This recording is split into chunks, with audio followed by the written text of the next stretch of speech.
مفتاح العلم، سوال علم کی چابی ہے. سوال کریں گے، پوچھیں گے تو کچھ ملے گا. ابھی میں آپ سے پوچھوں گا ہم بات کے بارے میں، تبھی تو آپ مجھے بتائیں گے. میں پوچھوں گا نہیں تو آپ مجھے بتائیں گے نہیں، کیسے جانوں گا میں؟ اب یہ جو صحابی ہے، وہاں سے حدیث میں بات چلی گئی، اصحاب العقلاء، کسی کی صحبت اختیار کرنا. ماشاءاللہ یہ باہر بیٹھک بنی ہوئی، یہاں پہ لوگ بیٹھتے ہیں فریش ہوا لینے کے لیے. دریا کی ہوا پیچھے سے آتی ہوگی تو یہاں لوگ بیٹھ کے اپنے 2 گھنٹے 3 گھنٹے آرام سے نکالتے ہیں. تو کوئی کسی کے ساتھ اگر بیٹھ رہا ہے تو اسے کہتے ہیں وہ اس کا صحابی ہے. اسے کیا کہتے ہیں؟ اس کا صحابی ہے. کسی کے ساتھ کسی نے اپنا وقت گزارا تو وہ اس کا صحابی ہو گیا. صحبت اختیار کرنا، کسی کے ساتھ ساتھ رہنا. تو اب نبی بیٹھا کرتے تھے، نبی کے ساتھ لوگ آگے بیٹھے، نبی کی بات سنی، مانی یا نہیں مانی وہ الگ بات ہے، مگر سنی، نبی کی بات سنی. نبی کے بزم میں ایک اور بھی فائدہ تھا کہ نبی کو لوگ آ کے گفٹس دیتے تھے، تحفے دیتے تھے، کچھ نہ کچھ مال آتا رہتا تھا. تو ایک سب سے بڑا فائدہ یہ تھا کہ کچھ تو ملتا ہی تھا. ابھی ہمارے ایک دوست آئے 2 دن پہلے، بولے مولانا یہ کمرے میں جائیں گے تو کچھ تو ملے گا ہی رکھا ہوا، کام ہو جائے گا. تو نبی کے بزم میں آیا کرتے تھے تو بولے کچھ تو یہاں سے ملے گا. آنے والے لوگوں کے الگ الگ مقصد ہوا کرتے تھے. تو بہرحال جو بھی نبی کے ساتھ آیا، نبی کے ساتھ بیٹھا، نبی کے ساتھ وقت گزارا تو وہ کیا ہو گیا؟ صحابی ہو گیا. مگر ہر نبی کے پاس بیٹھنے والے کو ہم صحابی نہیں کہتے. ٹھیک ہے، صحبت اختیار کی اس نے، وہ ان کے ساتھ ساتھ ہے، اس معنی میں تو صحابی ہو سکتا ہے. مگر جس احترام کی منزل میں مسلمان صحابی کہتے ہیں، اس میں ہم اسی کو صحابی کہتے ہیں کہ جسے اہل بیت صحابی کہتے ہیں. ایک استاد بیٹھے ہیں، پڑھا رہے ہیں، انہوں نے دیکھا کچھ نالائق 2، اب کلاس میں سب برابر تو نہیں ہوتے ہیں، 2 شاگرد جو ہیں نالائق بھی ہیں. انہیں سزا دینے کے لیے اپنے پاس بلایا، ادھر اور ادھر کھڑے ہو جاؤ.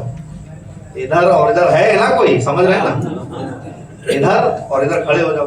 اب دور سے اگر کوئی آدمی دیکھے گا بیچارہ نادان تو اسے لگے گا استاد کے بہت قریبی ہیں، استاد کے بہت قریبی ہیں، کیونکہ استاد کے بازو میں ہیں، رائٹ لیفٹ ہیں. لیکن حقیقت کیا ہے؟ قربت کبھی کبھی برعکس معنی میں بھی ہوتی ہے. ہمیشہ قربت کا یہ مطلب نہیں ہے کہ آپ اچھے ہیں، ہمیشہ اس کا یہ مطلب نہیں ہے کہ آپ اچھے ہیں. یعنی کبھی کبھی قریب بلایا جاتا ہے سرزنش کرنے کے لیے، سرزنش کرنے کے لیے. تو یہ صحبت ہے. بہت عجیب مناظر جو تاریخ نے ہمیں رونے کا مقام ہے، جو تاریخ نے حالت بنائی ہے صحابہ کے نام پہ بہت گمبھیر ہے وہ.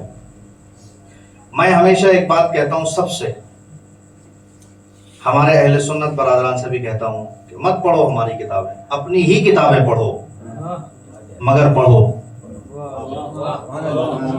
ہم نہیں کہتے کہ جو ہم کہہ رہے ہیں وہ صحیح ہے اور ہم سچے ہیں، معصوم تو نہیں ہے ہم نہیں کہہ رہے کہ ہماری بات مان لو. اپنی ہی کتابیں پڑھو، مت کرو بھروسہ ان پر کہ جنہوں نے تمہیں بیچ میں لٹکا دیا ہے. کتابیں پڑھو، اپنی ہی کتابیں پڑھو. بہت کچھ لکھا ہوا ہے، آپ ہی کی کتاب میں بہت کچھ لکھا ہے. جناب سیدہ ابھی کتاب میں لکھا ہوا ہے، یہ کہہ دیا گیا کہ جی آپ فدق مانگنے آئی ہیں، کوئی گواہ نہیں ہے. تو حسن حسین نے گواہی دی، بولے یہ آپ کے بچے ہیں، گواہی قابل قبول نہیں ہے. جناب سیدہ کے لیے سب سے افسوس کا مقام یہی ہے کہ فاطمہ اگر کوئی آواز اٹھائے اور فاطمہ جیسی صدیقہ کو یہ کہہ کے رد کر دیا جائے کہ تمہیں گواہ کی ضرورت ہے. بہت بڑا مقام ہے یہ. فاطمہ سے اگر کسی کے گواہ کی طلب ہو تو بہت عجیب ہے. اچھا، جناب سلمان، جناب مقداد گواہوں میں حاضر تھے. حسن حسین کی گواہی یہ کہہ کے ختم کر دی گئی تو کتاب کہتی ہے کہ جناب سلمان اور جناب مقداد ابو ذر یہ لوگ گواہ تھے. خزیمہ بنت ثابت انصاری ایک صحابی ہیں، بہت جلیل القدر صحابی ہیں، ان کا نام ہے خزیمہ ابن ثابت الانصاری. یہ بھی گواہ ہیں. کتاب میں لکھا ہے کہ یہ بھی شہزادی کے اوپر گواہی دے رہے تھے کہ یہ فدق جناب سیدہ کا حق ہے. ثابت خزیمہ بن ثابت جو ہیں یہ وہ صحابی ہیں جنہیں پیغمبر نے ذو الشہادتین کا لقب دیا. شہادت کہتے ہیں گواہی کو، شہادتین کہتے ہیں دو گواہی کو. اب ہمارے یہاں قانون یہ ہے کہ اگر دو عورتیں گواہی دیں گی تو دو عورتوں کی گواہی ایک مرد کے برابر مانی جائے گی، اور کسی بھی چیز کو ثابت کرنے کے لیے دو عادل کے گواہی کی ضرورت ہوتی ہے. آپ بولیں چاند نمودار ہو گیا ہے، مجھے دو عادل بتا دیں گے تو چاند ثابت ہو جائے گا، دو عادل ہونا چاہیے. یہ اتنے جلیل القدر صحابی ہیں جن کا میں نے ذکر کیا جناب خزیمہ. انہوں نے پیغمبر نے ایک یہودی سے اونٹ خریدا، معاملہ ہو گیا، اس نے پیغمبر کی توہین کرنے کی غرض سے سڑک پہ پیغمبر کو روکا اور نبی سے یہ کہا کہ آپ نے مجھ سے جو اونٹ خریدا تھا، ہمارے اور آپ کے درمیان جو معاہدہ ہوا تھا، جو قیمت طے ہوئی تھی، آپ نے وہ قیمت نہیں دی ہے. پیغمبر نے کہا کہ جو قیمت طے ہوئی تھی وہ قیمت دے کے ہی میں آپ سے اونٹ لے کے آیا ہوں. اب وہ کہہ رہا ہے کہ نہیں، آپ نے پوری قیمت ادا نہیں کی. غور سنیے گا، وہ کہہ رہا ہے کہ آپ نے پوری قیمت ادا نہیں کی ہے. اب سڑک پہ اس نے شور مچا لیا، لوگوں کو اکٹھا کر لیا اور کہا کہ ٹھیک ہے، اگر آپ نے قیمت دی ہے تو گواہ کون ہے؟ وہاں سے جناب خزیمہ گزر رہے تھے، یہ دو عادل کے برابر ان کی گواہی ہے. پیغمبر نے فرمایا ذو الشہادتین، ان کو لقب ملا. کیسے ملا لقب؟ یہ گزر رہے تھے سڑک سے تو انہوں نے کہا کہ پیغمبر سڑک پہ کھڑے ہوئے ہیں اور یہ آدمی گواہ طلب کر رہا ہے. پوچھا کیا ہوا؟ تو اسی نے جناب خزیمہ سے کہا کہ خزیمہ، پیغمبر نے ایک اونٹ مجھ سے لیا تھا اور اس کی جو قیمت ہمارے درمیان میں معاملہ ہوا تھا، جو طے ہوئی تھی، وہ قیمت ادا نہیں کی ہے. اور پیغمبر کہہ رہے ہیں کہ میں نے قیمت ادا کر دی ہے. اب میں صرف اتنا کہہ رہا ہوں کہ اس قیمت ادا کرنے پر ایک گواہ لے آئیے. ان کے پاس کوئی گواہ نہیں ہے. تو خزیمہ نے کہا کہ میں گواہ ہوں، میرے سامنے ہوا تھا یہ معاملہ. کیا کہا؟ کہ میں گواہ ہوں کہ پیغمبر نے وہ پوری قیمت ادا کر کے اونٹ کو خریدا ہے. جب گواہ مل گیا تو وہ شرمندہ ہو گیا، چلا گیا. اب پیغمبر نے خزیمہ سے پوچھا کہ خزیمہ، جب میں نے یہ معاملہ کیا تو تم تو وہاں تھے نہیں، تم نے گواہی کیسے دے دی؟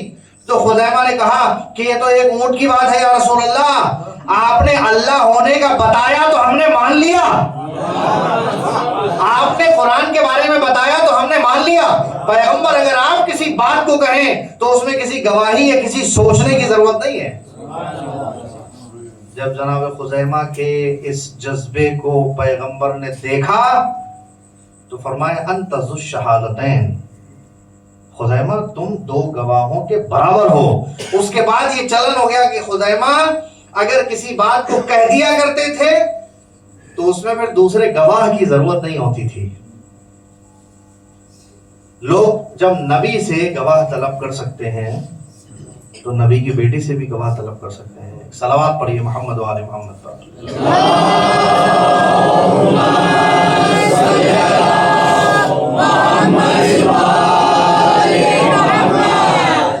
اچھا، اب یہاں پر ایک مسئلہ ہے. تاریخ میں ہوا تو بہت کچھ. ہم صبح شام شیطان پر لعنت کرتے ہیں. قرآن شروع کریں گے اعوذ باللہ من الشیطان الرجیم. میں مجھے سربار شروع کر رہا ہوں اعوذ باللہ من الشیطان الرجیم. آپ نماز شروع کرتے ہیں، مسجد میں گھسے اعوذ باللہ من الشیطان الرجیم. ہمیں حکم ہی ملا ہے کہ شیطان مردود پر کیا کریے، کیا کرنا ہے؟ لعنت بھیجنا ہے. کیوں لعنت بھیجنا ہے؟ کیونکہ شیطان بہت برا آدمی تھا.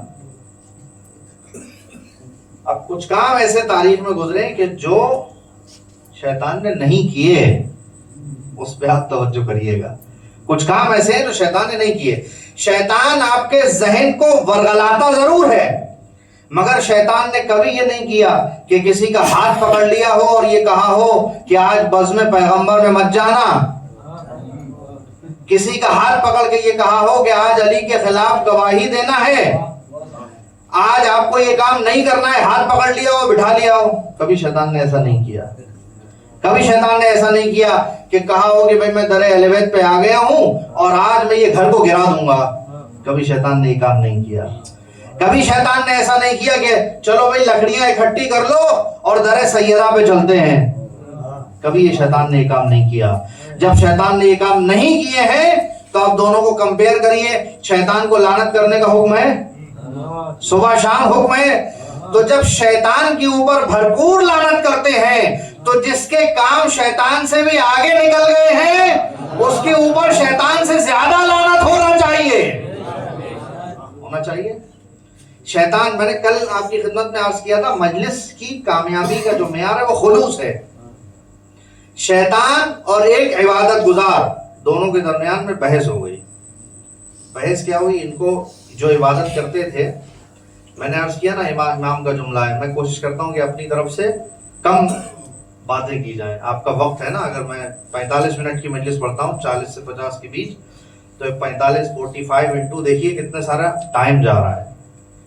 جناب جو عبادت گزار تھے انہوں نے یہ سنا کہ کہیں پہ ایک درخت ہے، پیڑ ہے، اور لوگ اس کو پوجنے لگے ہیں، اس کی پوجا کرتے ہیں، عبادت کرتے ہیں.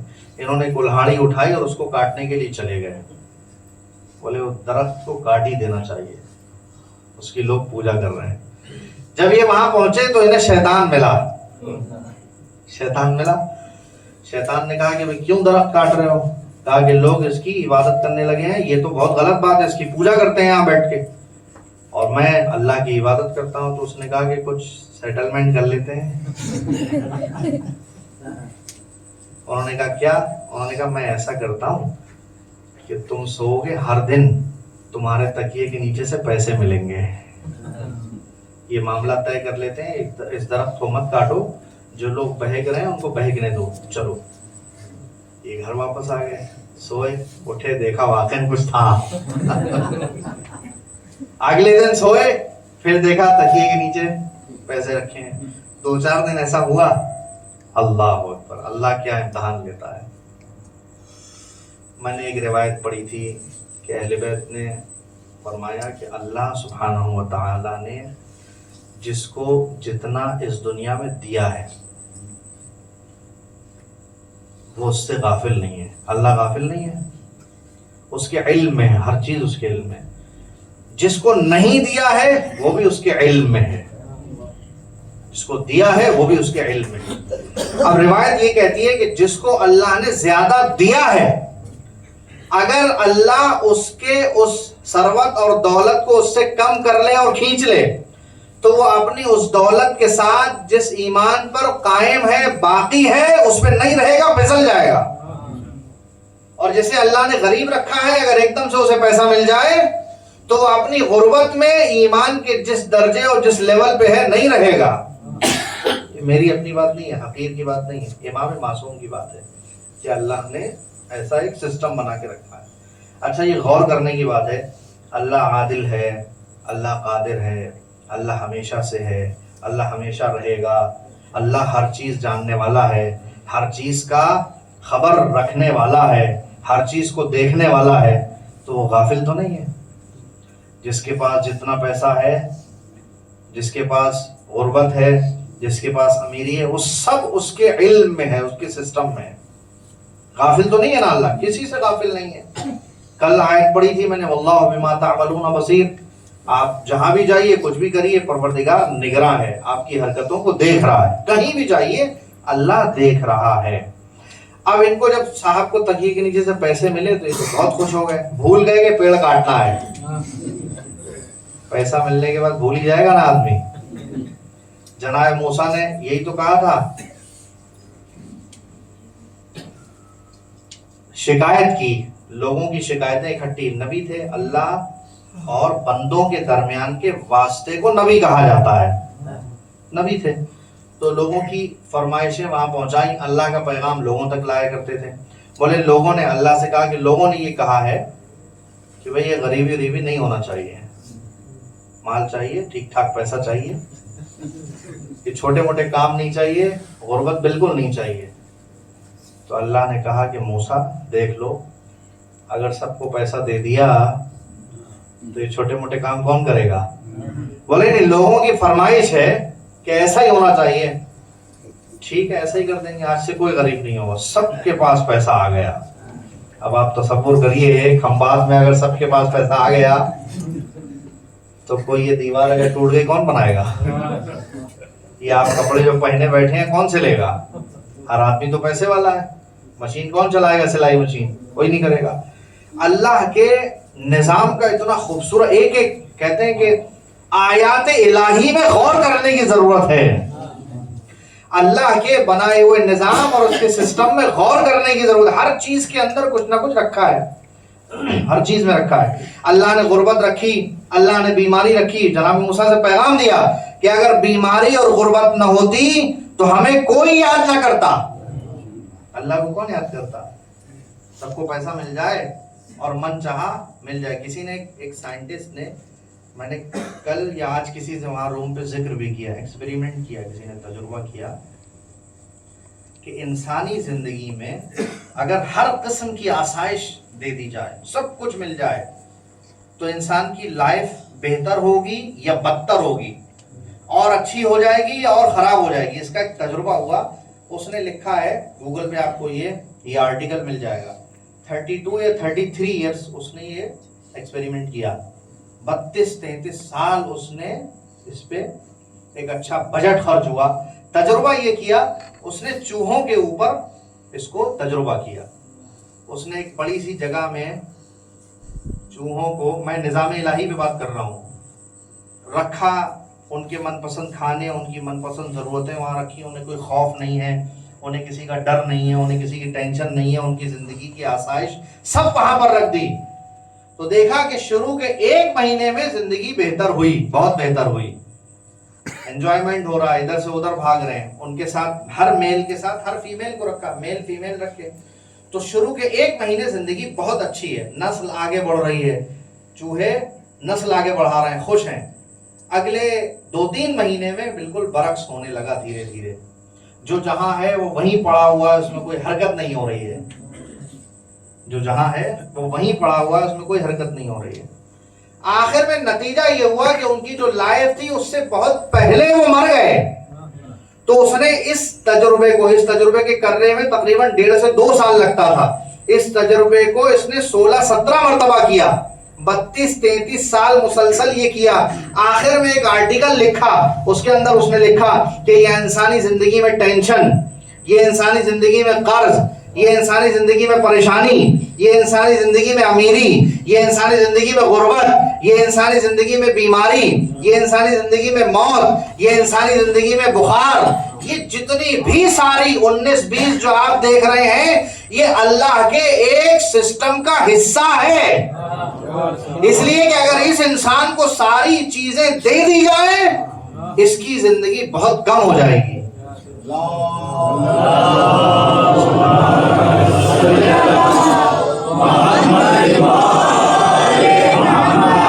بہت صحیح بات تھی، اس کی زندگی کم ہو. سب کچھ آپ سوچئے کہ آپ کو محنت ہی نہ کرنا پڑے، محنت ہی نہ کرنا پڑے. اب مسلمان ہے ماشاءاللہ، کھاتا تو اچھا ہے، اب جتنا کھا رہے ہیں وہ کیلریز برن تو کرنا ہی پڑیں گی نا، محنت تو کرنا پڑے گی، واکنگ کرنا پڑے گی، ایکسرسائز کرنا پڑے گی، فزیکل ورک کرنا پڑے گا، ورنہ بیماری آ جائے گی.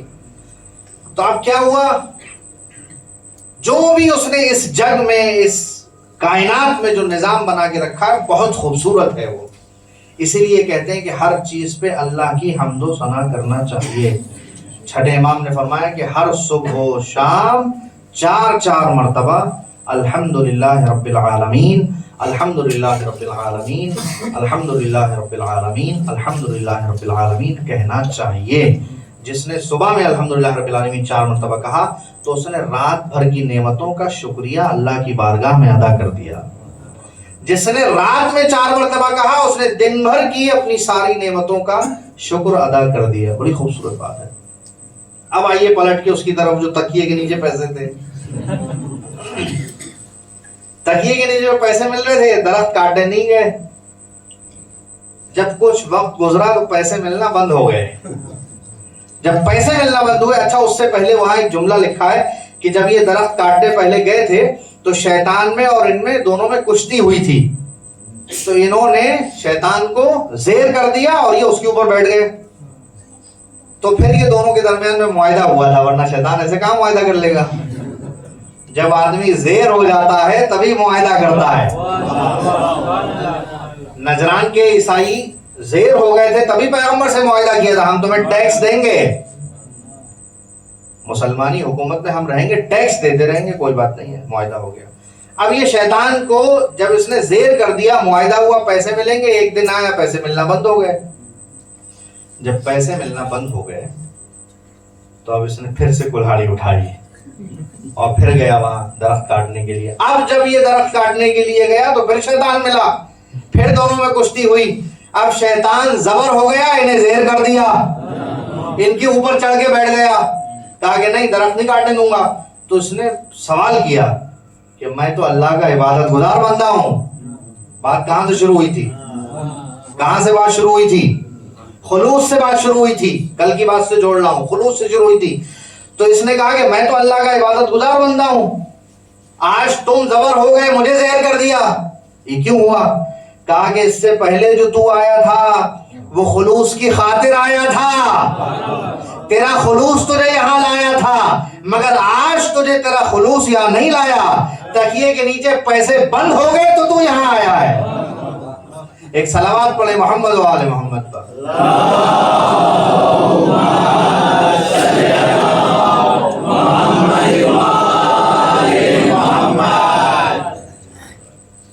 یہ جو خلوص ہے یہ کسی کو دکھائی نہیں دیتا، دکھائی دینے والی چیز نہیں. بہت سی چیزیں ایسی ہیں جو دکھائی نہیں دیتی. ایک کرنٹ دکھائی نہیں دیتا، روح دکھائی نہیں دیتی، خوشبو دکھائی نہیں دیتی، مگر ان کا اپنا وجود ہے. ایسی خلوص ہے جو کسی کو دکھائی دینے والی چیز نہیں ہے. ایک روایت پڑھوں گا اور مجلس اپنے وقت پہ پہنچ جائے گی. ایک صلوات پڑھیے محمد والے محمد پر.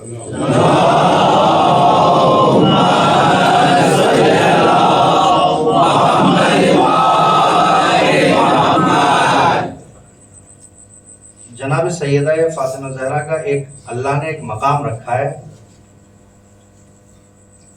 محمد ابن مسلم راوی ہیں روایت کے، کہتے ہیں کہ سمعت ابا جعفر علیہ السلام، امام سے انہوں نے سنا کہ امام نے فرمایا یقول لفاطمہ وقفۃ یوم القیامہ، فرمایا کہ جناب فاطمہ زہرا جب میدان حشر ہوگا، تقسیم ہو رہا ہوگا جنت اور جہنم، تو جناب فاطمہ زہرا حشر کے میدان میں آ کے کھڑی ہو جائیں گی. ایک وقفہ ہوگا ان کے لیے، شہزادی آ کے کھڑے ہو جائیں گے. اس کے بعد کیا ہوگا؟ فَإِذَا كَانَ يَوْمُ الْقِيَامَةِ كَتَبَ بَيْنَ عَيْنَيْ كُلِّ رَجُلٍ مُؤْمِنٌ أَوْ كَافِرٌ. وہاں جناب سیدہ دیکھیں گی ہر آدمی کے پیشانی پر مؤمن او کافر، وہاں لکھا ہوگا یہ مومن ہے یہ کافر ہے، لوگوں کے پیشانی پہ لکھا ہوگا. فَيُؤْمَرُ بِمُحِبٍّ قَدْ كَثُرَتْ ذُنُوبُهُ إِلَى النَّارِ. تو جو محب ہوگا شہزادی کا مگر اس کے گناہ بہت زیادہ ہوں گے تو اسے جہنم میں جانے کا حکم دیا جائے گا کہ بھی آپ جو ہے گناہوں کی وجہ سے جہنم چلے جائیے. اب یہاں پر لکھا ہے فَتَقْرَأُ فَاطِمَةُ بَيْنَ عَيْنَيْهِ، اس کی دونوں آنکھوں کے درمیان پیشانی پہ جناب سیدہ پڑھیں گی، جسے حکم دیا گیا ہے کہ وہ جہنم کی طرف جا رہا ہے، اس کی پیشانی پہ تو لکھا ہے مومن. فتقول، اب جناب سیدہ مخاطب ہوں گی اللہ سے، کہیں گی الہی و سیدی سمیتنی فاطمہ، اے میرے پروردگار تو نے میرا نام فاطمہ رکھا ہے. وفتمت بی من تولانی وتولا ذریتی من النار، اور تو نے یہ وعدہ کیا ہے، میرا نام فاطمہ رکھا ہے اور میرے نام کی میننگ یہ ہے کہ جو مجھ سے اور میری ذریت سے میری آل سے محبت کرے گا اس سے جہنم کی آگ کو تو دور رکھے گا، مگر اس کی پیشانی پہ تو لکھا ہے مومن. وَأَنْتَ وَعْدُكَ الْحَقِّ، اور تو ایسا ہے کہ تیرا وعدہ حق ہے. وَأَنْتَ لَا تُخْلِفُ الْمِيعَادَ. فَيَقُولُ اللَّهُ عَزَّ وَجَلَّ صَدَقْتِ يَا فاطمہ، اللہ کی آواز آئے گی اے فاطمہ تم نے بالکل صحیح فرمایا. انی سمیتکی فاطمہ، میں نے تمہارا نام فاطمہ رکھا ہے. وفتمت بکی من احبکی وتولاکی، اور میں جہنم کی آگ دور کر دوں گا ہر اس سے جو تم سے محبت کرے گا اور تمہاری ذریت اور تمہاری آل سے محبت کرے گا. اس کے بعد لکھا ہے وَوَعْدِي الْحَقُّ، اور جو میں نے فاطمہ تم سے وعدہ کیا ہے وہ وعدہ حق ہے. وَإِنَّمَا أَمَرْتُ بِعَبْدِي هَذَا إِلَى النَّارِ لِتَشْفَعِي فِيهِ فَأُشَفِّعُكِ. اب جو جملہ لکھا ہے کہ یہ جو میں نے لوگوں کی پیشانی پہ لکھا ہے کہ یہ مومن ہے یہ کافر ہے یہ